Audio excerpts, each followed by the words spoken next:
Hello, I'm Aaron Blank, President and CEO of the Fearey Group. I'm here at Life Science Innovation Northwest with Chris Rivera, who is the President and CEO of the Washington Biotechnology and Biomedical Association. Chris, tell me a bit about the state of the biotech and life science industry as we know it currently as it stands today. It's never been more vibrant, at least since I've lived here, and I've lived here for almost 30 years now. In 2013, we started tracking business-to-business transactions in life sciences in Washington State, and that was a little bit less than $800 million. Last year, in 2014, that more than doubled to $1.6 billion. And if this is any indication of what's going on, we just surpassed $2 billion yesterday with the Celgene Juno collaboration for commercialization of their CAR-T programs. So it's never been more exciting. There's cranes downtown building new lab space.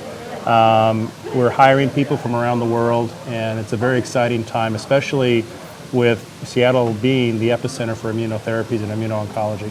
And tell me a little bit more about the Juno IPO last year and how that's impacted our industry this year. Well, it's amazing. I think it's really put Seattle on the map.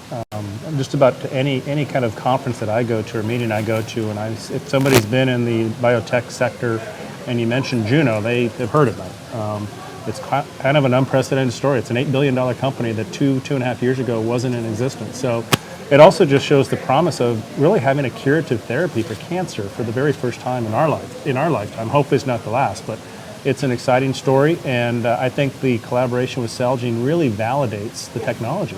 Because a company like Celgene, I don't think would spend $1 billion on a technology they weren't confident in being a very successful commercial product. So we're at the 15th annual Life Science Innovation Northwest conference. Right. What are we going to experience in the next 2 days? You're going to hear from some of the most innovative minds, creative life science executives and entrepreneurs, as well as some of the companies that have been around that have really changed the way we treat patients and with illnesses. You'll hear from leading companies like Seattle Genetics. You'll hear from Juno. You'll hear from upstart companies like Nativus that is a potential breakthrough technology. So we mentor startup companies, and we've been doing that since 2009. We'll surpass more than 400 startups since 2009 that we work with. So that just gives you a small flavor of what's going on in the entrepreneurial community in this area. Well, I had to talk about the Life Science Discovery Fund. It's on the chopping block again. Another year, another chopping block. Here we are.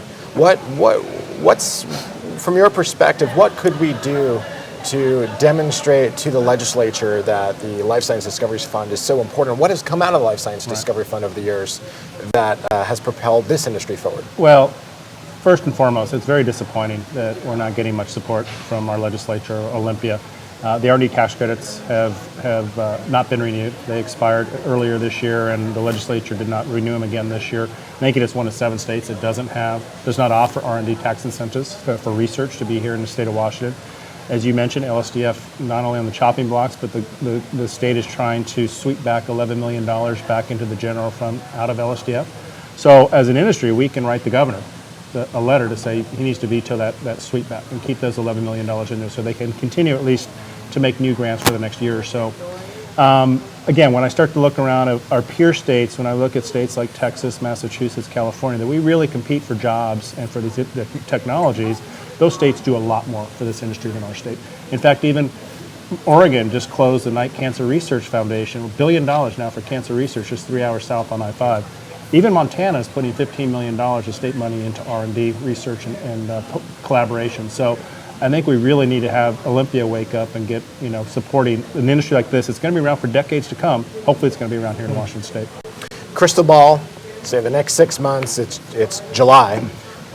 What do we see for biotech and life sciences in the last 2 quarters of the year? I think you see continued growth. You see probably some startup company that is under the radar right now that's going to go public or it's going to have a significant financial raise. Think $2 billion through the end of June. I'm not saying we're going to double that for the next 6 months, but I think you're going to see significantly more investment in partnerships here in the state.